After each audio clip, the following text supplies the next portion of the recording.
So అవన్నీ కూడా బయట పెడతాను అని పెట్టమని మరి అంత మొనగాడ అయితే పెట్టమనండి. ఒక నిమిషం కౌశల్ రెడ్డి గారు అసలు ఏం మేము కూడా మాట్లాడారు విన్న తర్వాత మనం మాట్లాడదాం. ఇది ఏ ఎంక్వైరీ అయినా ఇవ్వండి, ప్రైవేట్ హ్యాకర్లతోని రేవంత్ రెడ్డి గారు హీరోయిన్ల ఫోన్లు ట్యాప్ చేయిస్తా ఉన్నాడు, ఆ హీరోయిన్లని బ్లాక్మెయిల్ చేస్తా ఉన్నారు. ఆఖరికి మొన్న మిస్ వరల్డ్ వచ్చిన వాళ్ళే కూడా ఫోన్లు ప్రైవేట్ హ్యాకర్లతోని దాన్ని ట్యాపింగ్ చేయించిండు. ట్యాపింగ్ చేయించి ఎంత అసభ్యంగా ప్రవర్తించిర్రో, వాళ్ళని బ్లాక్మెయిల్ చేసే ప్రయత్నం చేసిర్రో మీరు అందరు కూడా చూసిర్రు. ఇవన్నీ కూడా వాస్తవాలు నేను చెప్పేది, ఏది కూడా అబద్ధాలు చెప్తలేను. ఇలా మిస్ వరల్డ్ వచ్చిన వాళ్ళందరికీ కూడా హ్యాకింగ్ చేసినావు, హీరోయిన్ల ఫోన్లు హ్యాకింగ్ చేస్తున్నావు. ఆఖరికి ఒక హీరోయిన్ ఫోన్ హ్యాకింగ్ చేసి ఆ హీరోయిన్ని ట్రాప్లో పడేసి బ్లాక్మెయిల్ చేసి మై హోమ్ పూజాకి రాత్రి 2 గంటలకి పోయి ఆ హీరోయిన్తో ఏం చేసినావు నీకే తెలియాలి, ఇక మాకైతే తెలియదు. కానీ మాకు సంస్కారం ఉన్నది కాబట్టి ఆ హీరోయిన్ పేరు బయట పెడతలేం. కానీ మేము బయట పెట్టదలుచుకుంటే నువ్వు తిరిగిన 16 మందితోని నేను బయట పెడతా. ఏదో ఒక రోజు నువ్వు ఇదే విధంగా చేస్తూ ఉంటే నువ్వు తిరిగిన 16 మంది నువ్వు చేసింది ప్రతి నాకు తెలుసు. నేను కూడా కాంగ్రెస్ పార్టీ నుంచి వచ్చిన, నువ్వు ఏమేం చేసినావు, ఎక్కడెక్కడ చేసినావు, జూబ్లీస్ లేయడం అనుకున్నావు, దుబాయ్ లేయడం అనుకున్నావు, ఢిల్లీ లేయడం అనుకున్నావు, అన్నీ తెలుసు మాకు కూడా. నువ్వు చక్కగా రాజకీయం ముఖ్యమంత్రి లెక్క బిహేవ్ చేసి చక్కగా రాజకీయం చేస్తే చక్కగా మేము కూడా చేస్తాం. నీ నోటికి వచ్చినట్టు పర్సనల్ విషయాలు పర్సనల్గా ఉన్నా లేకున్నా ఉండదు. మేము కేటీఆర్ గారి మీద బురద ఊస్తాం, మేము కేటీఆర్ గారి మీద బద్నాం చేస్తామంటే ఈడు ఊకునేటోడు ఎవ్వడు లేడు. ఇవాళ కేటీఆర్ గారు సరే ఆయన దగ్గర అన్ని ఆధారాలు ఉన్నాయి, ఇలానే ప్రవర్తిస్తే డెఫినెట్గా అవన్నీ కూడా బయట పెడతాను. పెట్టమని చెప్పండి మేడం, ఎవరు అంటారు? ఇది ప్రజాస్వామ్య దేశం, ఇది ఎవరు బయట పెట్టచ్చు.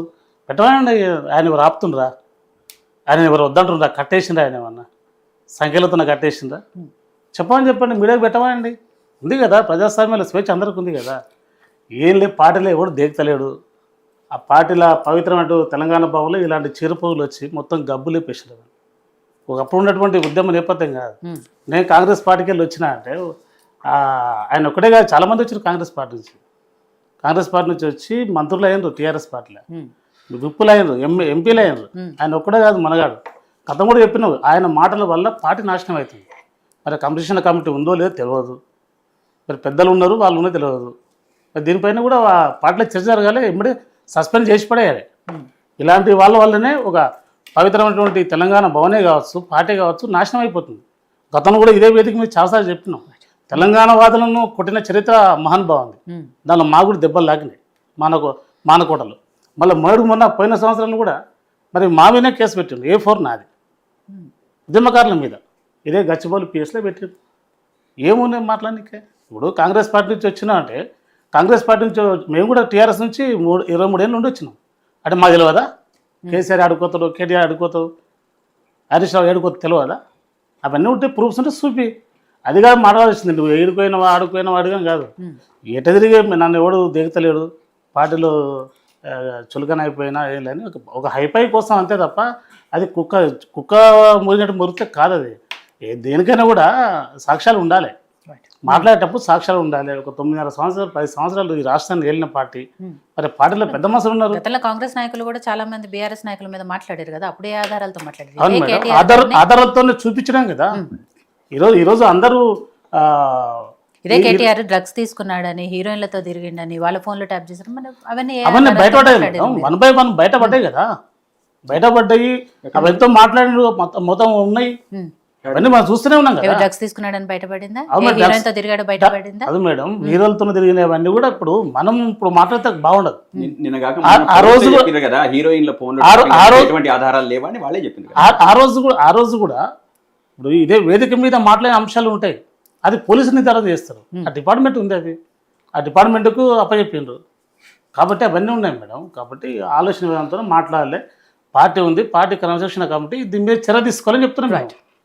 ఇలాంటి వారి వల్ల విషయం పగదారు పట్టేటువంటి అంశం ఉంది. ఇప్పుడు ఆయన ఏరు మీద మై హోమ్ పూజ అన్నాడు, చూపించమను.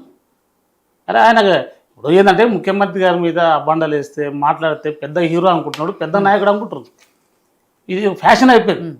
ఈరోజు కవిత గారు జాగృతి ఆధ్వర్యంలో వాళ్ళు బ్రహ్మాండంగా కొంపల్లిలో మీటింగ్ పెట్టిండ్రు. ఆమె స్పష్టంగా వీడియో ఉంది.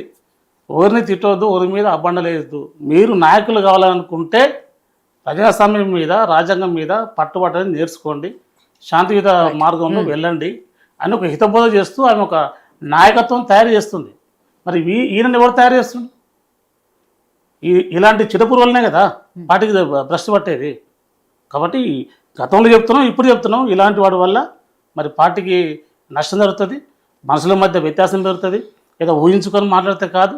మహిమ పూజ అంటే పూజ అది అంటారు పూజ, మరి అదే చూపాను. ఆయన ముఖ్యమంత్రి అండి, చిల్లరటోడు కాదు, చిల్లరగాడు కాదు, ముఖ్యమంత్రి. ఆయన ఈ రాష్ట్రానికి బాధ్యత గల ముఖ్యమంత్రి. బాధ్యతయుతంగా రాత్రి పగలు కష్టపడుతున్నాడు. ఒక ఆర్థిక విధానాన్ని అవలంబిస్తున్నాడు. ఒక ఆర్థిక సంక్షోభాన్ని మొత్తం రూపుమాపుతూ ఈరోజు అన్ని వర్గాలకు సంక్షేమం అందే విధంగా రాత్రి పగలు నిద్రపోకుండా చేస్తుండు. అవన్నీ చూసుకోవాలి. నీ స్వార్థం కోసం, నువ్వు రాజకీయ ఎదుగుదల కోసం ఒక ముఖ్యమంత్రి అయితే నువ్వు పెద్దలు అనుకుంటున్నావు. ఈరోజు కూడా ఎన్ఎస్ఏ నాయకులు మరి ఇల్లు ముట్టడి చేస్తారని చెప్పారు. కానీ కాకపోతే ఏంటంటే మా పెద్దలకు ఆలోచన ఉంది కాబట్టి వాడు కుక్క అరుస్తూనే ఉంటాడు. ఎందుకు అనవసరంగా? మన అధికార పార్టీలో ఉన్నాం, ఆదర్శంగా ఉండాలని. అదే గత ఎన్ఎస్యుఐ, గత కాంగ్రెస్ పార్టీ అయితే బద్దలు భాషంగాలు అవుతాయి. ఇక్కడ మేము కూడా 98లో ఎన్ఎస్యుఐలో ఉన్నా, అక్కడి నుంచి వచ్చిన వాళ్ళమే. ఆయన కూడా అక్కడి నుంచి వచ్చిండు. ఆ రుచి ఏందో తెలుసు ఆయన. కానీ అంతవరకు ఓన్ నేర్చుకోకుండా నువ్వు పార్టీలో మంచిగా పేరు సంపాదించుకొని నియోజకవర్గంలో ప్రజలు నీకు మంచిగా ఓట్లు వేసి గెలిపించిండ్రు. నియోజకవర్గం మీద పట్టు సాధించుకొని అక్కడ వాళ్ళకి సేవ చేయి బాబు. నువ్వు హైదరాబాద్ నుండి మొత్తుకోవడం కాదు. చిన్న వయసు ఇది, ఇంకా ఎదిగే వయసు, ఇంకా రేపటి నాడు మంత్రి అయ్యే వయసు ఉంటుంది, అవకాశం ఉంది. అంతేగాని నువ్వు లేనిపోని మాట్లాడి సార్ అడుగుపోయిన నువ్వు ఎడిగిపోయినంటే అవన్నీ నిరూపించకపోతే రేపు ప్రజాస్వామ్య పద్ధతిలోనే ఉంటుంది. సో రామరెడ్డి గారు, గతంలో బీఆర్ఎస్ పార్టీ అధికారంలో ఉన్నప్పుడు ఫోన్ ట్యాపింగ్లు, ఇప్పుడు కాంగ్రెస్ పార్టీ అధికారంలో ఉండి కూడా ఇదే పద్ధతి అవలంబిస్తోంది, ఇదే ఫోన్లు ట్యాప్ చేస్తోంది అని చెప్పి రెండు పార్టీల్లో కూడా విమర్శలు చేసుకున్నాయి. దాంట్లో ఆ పార్టీ వాళ్ళైనా ఇప్పుడు ఈ పార్టీ వాళ్ళైనా కూడా చేస్తున్న వాటిలో బీజేపీ నాయకుల ఫోన్లు కూడా ఉన్నాయనేది వినిపిస్తుంది.